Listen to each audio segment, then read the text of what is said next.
In order to understand the Earth's climate, it's critical we understand how warm the planet is, how its temperature changes over time, and what factors can force those changes. The sun is the Earth's primary source of heat, constantly bathing us with solar radiation. The land surface, cloud cover, and our atmosphere help determine how much of that heat is reflected and how much is retained. How that changes over time is really critical, because in a climate system that's in equilibrium, those two should really balance. And if they do, then the temperatures will remain relatively constant with time.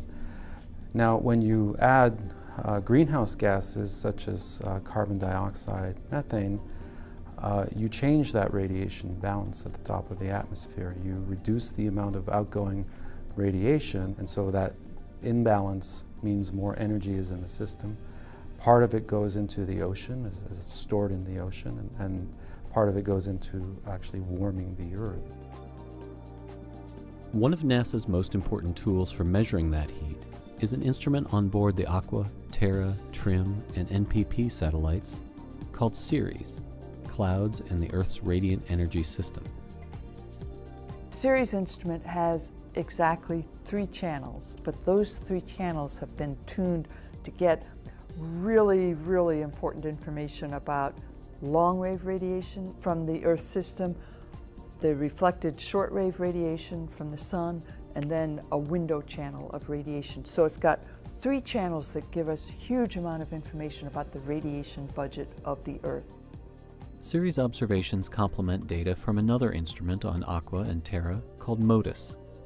MODIS has a smaller footprint, but much higher resolution to its data, illuminating how the energy budget is affected by clouds, dust particles, oceans, and land cover. That energy budget can also be influenced by natural events, such as the La Niña and El Niño weather patterns, the amount of ice and snow covering the Earth, and events that impact the Earth's atmosphere, like volcanoes. Researchers use CERES data and similar data sets from the past to establish a long-term trend that encompasses all those factors and the natural variation of the Earth's radiation budget. If you want to look at changes in the system that are significant, that might be associated with actual global warming, you have to measure above that natural variability. So you need a long record. The CERES instruments and their predecessors have been taking the Earth's temperature for almost 30 years, and this data can be used in conjunction with other measurements of the Earth's vital signs.